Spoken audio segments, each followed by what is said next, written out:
लवी student, हम पढ़ रहे क्लास 10th का चैप्टर आपका नेशन इन इंडिया। अभी हमने पिछले जो आपका वीडियो था, लास्ट वीडियो, उसमें हमने जो पढ़ा था उसमें ये पढ़ा था कि जो आपका था सॉल्ट मार्च, लोग डांडी पहुँचते हैं और डांडी पहुँचने के बाद वो नमक बना देते हैं। अब यहाँ पर ये जो वीडियो है इसमें ये कह रहा है कि how it is the different from the ancient. अब ये जो सिविल डिसओबीडियंस जो मूवमेंट था वो कि नॉन कॉर्पोरेशन मूवमेंट से अलग कैसे था। जैसे नॉन कॉर्पोरेशन मूवमेंट क्या था कि हमें किसी प्रकार का उनसे कॉपरेट नहीं करना है, उसमें था ना बॉयकॉट करना, कपड़ों को जलाना। अब देखिए यहाँ पर क्या हुआ, इन सीडियम मतलब civil disobedience movement, people were now asked not only to the refuse cooperation with the British as they were done in 1921-22 but also to the break colonial law. Many people break salt law. अब देखिए इसमें क्या है, अब जो स्थिति है वो स्थिति बहुत ही आपकी भयानक हो चुकी है। यानी ये हो चुकी है कि उन्होंने नमक बना लिया, समुद्र के पानी को बॉयल किया, बॉयल करने उन्होंने नमक को बना लिया। अब वो कर क्या रहे हैं कि जो भी ब्रिटिश के द्वारा बनाए हुए जितने भी कानून थे, पहले तो वो नमक के कानून को तोड़ा, जितने भी कानून थे जैसे आपका लैंड रिवेन्यू था, सबको वो तोड़ने लगे। तोड़ने के साथ साथ अब देखिए कैसे कर रहे हैं, जो नमक को बना रहे हैं, नमक को कैसे बना रहे हैं, सरकारी बिल्डिंग्स, फैक्ट्रीज ऑफ सॉल्ट, जो नमक बनाने की फैक्ट्री किसकी, जो ब्रिटिश गवर्नमेंट की, उनकी फैक्ट्रीज के सामने वो लोग नमक को बना रहे हैं। साथ ही साथ colonial government start arresting to all political leader. अब देखिए यहाँ पर जब ये सिचुएशन क्रिएट हुई तो जितने भी जो आपके जो कॉलोनियल गवर्नमेंट थी उन्होंने क्या करा, जितने भी हमारे पॉलिटिकल लीडर थे उनको ये अरेस्ट करना स्टार्ट कर दिया। स्टार्ट करने के बाद this lead to the violent clash in the many places. और जो आपका ये जो सिचुएशन थी ये बहुत ही ज़्यादा कहते हैं हिंसात्मक हो गई, बहुत ही ज़्यादा इसमें लड़ाइयाँ होने लगी। लड़ाइयों को सिचुएशन को देखते हुए जब ये आपके जब इतनी हिंसा होती तो इसमें एक थे आपके अब्दुल गफ्फार खान। ये जब हमारा जब देश का बंटवारा हुआ, बंटवारा होने में जो आपको अब्दुल गफ्फार खान थे, ये आपके पाकिस्तान की तरफ चले गए। David the dispute of Gandhi, इनके बाद मतलब अब्दुल गफ्फार खान गांधी जी की बातों से बहुत ज़्यादा प्रेरित होते थे, तो उसी वजह से अप्रैल 1930 को अब्दुल गफ्फार खान को अरेस्ट कर लिया गया। ठीक उसके एक महीने बाद and 1 month later Gandhi ji was also arrested. ठीक एक महीने बाद गांधी जी को भी अरेस्ट कर लिया गया।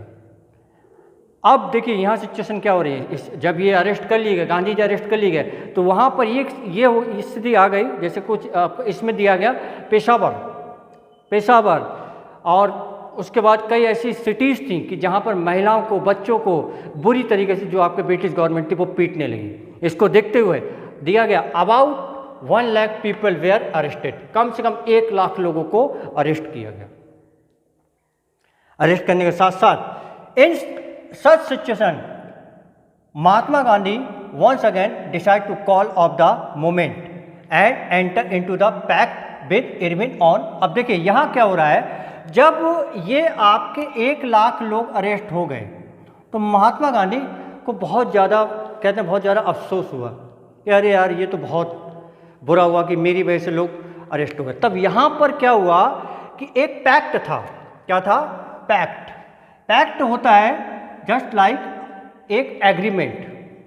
तब यहाँ पर क्या हुआ कि इरविन यहाँ पर एक एग्रीमेंट साइन हुआ, वो हुआ आपका 5 मार्च 1931, 5 मार्च 1931 कि आप एक एग्रीमेंट पे साइन करो। उस एग्रीमेंट में क्या था कि why Gandhi ji Irwin pact consented to the participate in second round table conference. और ये जो आपका जैसे फर्स्ट राउंड आपकी जो आपका फर्स्ट राउंड टेबल कॉन्फ्रेंस हुआ था वो आपका बॉयकॉट कर दिया गया था, लेकिन जब ये हुआ तो इसमें क्या हुआ, और ये जो आपका सेकंड राउंड टेबल कॉन्फ्रेंस कहाँ पर हुआ, वो आपका लंदन में। ये सब जो आपके हैं जैसे मैं जो बता रहा हूँ कि कब कब अरेस्ट किया गया या फिर सेकंड राउंड टेबल कॉन्फ्रेंस कहाँ हुआ, ये सब जो क्वेश्चन है आपके एमसीक्यू क्वेश्चन हुए, तो इसलिए इनको आपको बहुत ध्यान, इसमें जितनी भी आपकी डेट है उसको बहुत ध्यान से समझना है। इसमें सबसे बड़ी शर्त क्या करा गया कि गौर की शर्त ये रखी गई, बोले ठीक है मैं एग्रीमेंट साइन कर पैक्ट साइन करो, लेकिन आप मेरे जितने भी लोगों को पकड़ा उनको छोड़। तो यहाँ पर कह रहा है agree to release to the prisoner, वो एग्री होगा क्या? इरविन जो था वो एग्री होगा किनको? जिन लोग को उन्होंने अरेस्ट किया था, पकड़ा था। पकड़ने के साथ साथ in December 1931 Gandhi ji went to the London for conference but the negotiation. अब देखिए यहाँ पर 1931 दिसंबर 1931 में गांधी जी लंदन गए, और लंदन जब वो गए तो लंदन जाने के बाद वहाँ पर जो भी बातें थी इरविन ने नहीं मानी। वो जब वहाँ से वापस आते हैं तो बहुत ही ज़्यादा मायूस होते हैं, क्योंकि उनकी बातों को नहीं माना गया। और नहीं मानने के कारण क्या होता है, और एक सिचुएशन ये भी होती है कि जब वो लंदन से वापस आते हैं तो लंदन से वापस आने के बाद वो ये देखते हैं कि अरे देश के तो हालात जो है बहुत ही ज़्यादा बिगड़ चुके हैं। जितने भी आपके नामी लीडर्स थे, जितने भी लीडर्स थे, जैसे पंडित जवाहरलाल नेहरू, जितने भी नामी लीडर्स थे, उनको भी पकड़कर उन्होंने क्या करा, ब्रिटिश गवर्नमेंट ने जेल में डाल दिया। और जो आपकी जो कांग्रेस पार्टी थी, कांग्रेस पार्टी को उन लोगों ने इलीगल करार किया कि जो कांग्रेस पार्टी है वो आपकी इलीगल है। इसको देखते हुए जब उन्होंने देखा कि हमारे जितने भी बड़े बड़े लीडर्स हैं वो जेल में हैं, इसको देखते हुए क्या हुआ कि Mahatma Gandhi relaunched the civil disobedience for the over 1 year. The movement continue, but why 1934 it last is the moment. अब देखिए जब लोगों को अरेस्ट कर लिया गया, अरेस्ट करने के बाद भी ये सिचुएशन कि गांधी जी ने ये जो आंदोलन था इसको भी वापस ले लिया। लेकिन जब बड़े बड़े आपके जब नेता, जब मिनिस्टर जब पकड़े गए, उसको देखते हुए भी गांधी ने 1934 में दोबारा से इस आंदोलन को स्टार्ट किया। स्टार्ट करने के बाद यहाँ पर गांधी जी को एक प्रॉब्लम का फेस ये करना पड़ा कि ज़्यादातर जो लोग थे इस आंदोलन में, लोगों ने साथ गांधी जी का नहीं दिया। उनके अंदर एक डर पैदा हो गया कि अरे हम पकड़े हैं, तो ज़्यादातर लोगों ने क्या करा, इस आंदोलन से अपने को वापस ले लिया। तो यहाँ पर ये था। अब यहाँ पर जो इसके बाद अगला टॉपिक आ रहा है, वो अगला टॉपिक आपका होगा कि how participate saw the movement, कि अब इस आंदोलन में किन किन लोगों ने पार्टिसिपेट किया। अब देखते हैं हम कि इस सिविल डिसओबीडियंस मूवमेंट में किन किन लोगों ने पार्टिसिपेट किया। जैसे कह रहा है कि टॉपिक है आपका how participate saw the movement. अब देखिए इसमें कौन कौन थे, आपके rich farmer, landlord, poor pheasant, business class, industrial working class, ये लोग, इन लोगों ने पार्टिसिपेट कैसे किया। देखिए अब यहाँ पर सबसे पहले हम बात करेंगे रिच फार्मर की, कि रिच फार्मर जो लैंडलॉर्ड थे उन्होंने कैसे पार्टिसिपेट किया। Being producer to the commercial crop, जो आपके जो बड़े जो रिच फार्मर थे या लैंडलॉर्ड थे, वो क्या करते थे, आपके कॉमर्शियल क्रॉप को उत्पन्न करते थे। They were very hard hit by the trade depression, मतलब कि वहाँ पे चीज़ें जो थी ना महंगी होने लगी, जिस वजह से वो लोग डिप्रेशन में चले गए। As government refuse to the reduce the revenue demands, जो उनकी जो डिमांड है, जो रेवेन्यू है, रेवेन्यू को रिड्यूस किया जाए, उस चीज़ को वो लोग नहीं मान रहे हैं। कौन? British government. Great in number, अब इस आंदोलन में काफ़ी संख्या में लोग थे।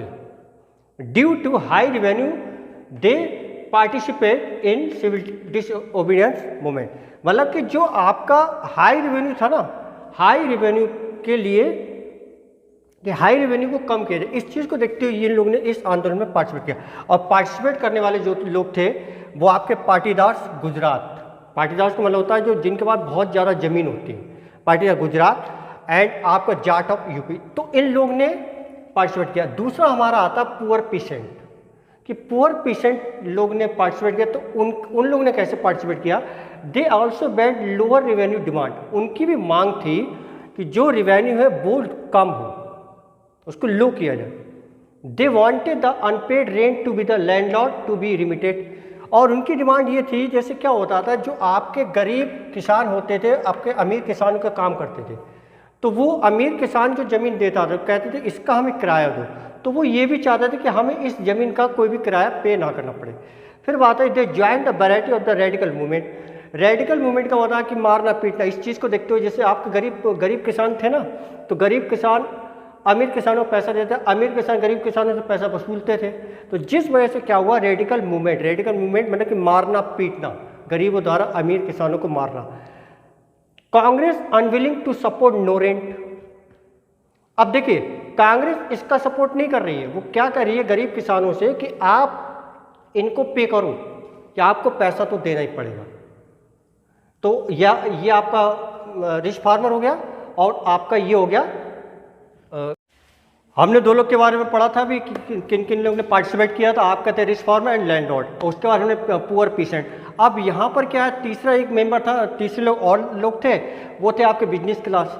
अब बिजनेस क्लास का इस सीडीएम में बताया था सिविल डिसोबीडियंस मूवमेंट। इसमें उनकी क्या डिमांड थी, wanted protection against the imported product. जो आपका क्या होता है, जो आपके विदेशी प्रोडक्ट को खरीदते थे उसके प्रति वो लोग चाहते कि ये चीज़ ना खरीदी जाए। इसको देखते हुए उन्होंने क्या करा, फॉर फिक्की FICCI फिक्की इन 1920 उन्होंने क्या करा, ये बना कब जाके 1927 में, जिसका फिक्की का फुल फॉर्म क्या आपका, federation of Indian chamber in commerce and industries.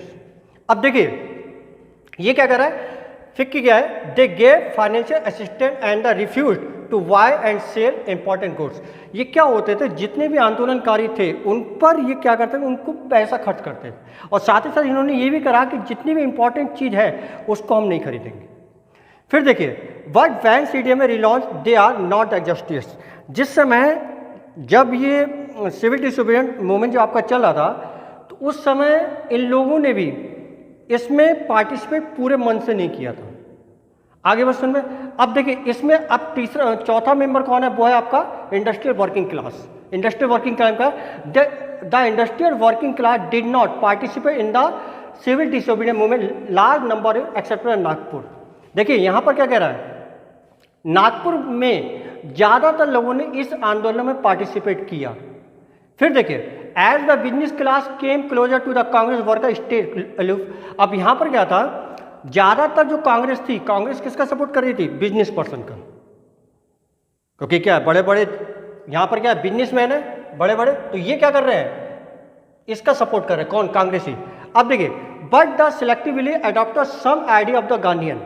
कुछ लोग ऐसे थे इसमें कुछ लोग ऐसे थे जो ये कह रहे थे कि चलो गांधीयन जो गांधी के विचार है उसको मान लेते हैं, जैसे like boycott of the foreign goods, कि गांधी जी ने आपका कि फॉरेन बोले चलो हम इसको मान लेते हैं, ठीक है। अब देखिए यहाँ पर आपका क्या था, रिच फार्मर थे, पीसेंट, पुअर पीसेंट थे, बिजनेस क्लास थे, इंडस्ट्रियल वर्किंग क्लास थे। अब देखिए यहाँ पर एक लोग और थे जिन लोगों ने पार्टिसिपेट किया, दैट इज वुमेन, ठीक है। महिलाओं का इसमें क्या था कि civil disobedient movement was the large scale participation of the women. महिलाओं का इसमें बहुत बड़ा योग था, और महिलाओं का योग होने के साथ साथ क्या था, women participate in the protest the March manufacture salt, जो आपका था नमक, उसमें भी महिलाओं ने बढ़ चढ़ के हिस्सा लिया। और साथ ही साथ and picked the foreign cloth, जो आपके विदेशी कपड़े थे वो, और साथ ही साथ जो लिक्कर शॉप थी, वाइन शॉप थी, उसको बंद किया गया। और इसको देखते हुए मैनी वेंट टू जेल, बहुत सी महिलाएं क्या हुई, जेल गई। वो इसलिए रीजन था कि महिलाओं के मन में ये विचार आया कि ये भी हमारा एक वर्क, एक काम है राष्ट्र के प्रति। अब हम देखते हैं आपका सिविल डिसओबीडियंस का लास्ट टॉपिक आपका दिया है, the limits of civil disobedience. जैसे यहाँ पर क्या था, सिविल डिसओबीडियंस जो मूवमेंट था वो बहुत ही डिस्प्यूटेड रहा और ये सक्सेस नहीं हुआ। अब देखिए क्या कह रहा है, सबसे बड़ा जो यहाँ पे जो रीजन था, वो रीजन था आपका कास्ट एंड रिलीजन, सबसे बड़ा इशू। यहाँ पे कास्ट वाली बात आ गई। कास्ट वाली क्या, the Congress ignored the Dalit for the fearing of the offending the सनातीस हाई क्लास हिंदूज। मतलब जो आपके जो जो कांग्रेस थी, कांग्रेस ज़्यादातर इग्नोर करती थी किनको, दलित को। उनको लगता था जो सनातनी का मतलब जो हाई क्लास जो हिंदू हैं वो बुरा मान जाएंगे। अब देखिए महात्मा गांधी जस्ट इसका अपोजिट क्या था कि but Mahatma Gandhi called the untouchable Harijan children of God. वो ये बोलते थे हरिजन, तो क्या बोलते थे, मतलब जो दलित लोग थे उनको बोलते थे हरिजन, मतलब कि चिल्ड्रन ऑफ गॉड, भगवान के बच्चे। इसी में क्या हुआ फिर, अब जो बात आ रही है Ambedkar, doctor BR Ambedkar who organize the Dalit into the depressed classes association in 1930। मतलब कि इन्होंने जो डिप्रेस्ड क्लासेस था उसके लिए एक एसोसिएशन ऑर्गेनाइज किया, classes with Mahatma Gandhi in second round table conference by demanding separate election for Dalit. उन्होंने इस चीज़ की डिमांड करी कि जो दलित है, दलित लोग के लिए सेपरेट इलेक्शन आप करा दीजिए। ये मांग की किसने? डॉक्टर भीमराव अम्बेडकर ने। लेकिन महात्मा गांधी ने क्या कहा? Gandhi ji begin fast unto death, मतलब अब गांधी जी इसके खिलाफ हो गए। वो क्या करने लगे? एक फास्ट करने लगे, भूख हड़ताल करने लगे। ही believe that separate electoral for Dalit would slow down the process of their integration into society, कि हम सेपरेट इलेक्शन नहीं कराएंगे दलित लोग का। महात्मा गांधी ने साफ इस चीज़ को कहा कि हम सेपरेट इलेक्शन नहीं होने देंगे। तो इसके बाद क्या होता है? Ultimately Ambedkar accepted Gandhi's position and result was Poona pact of September 1932। ध्यान से सब समझिएगा इस लाइन को।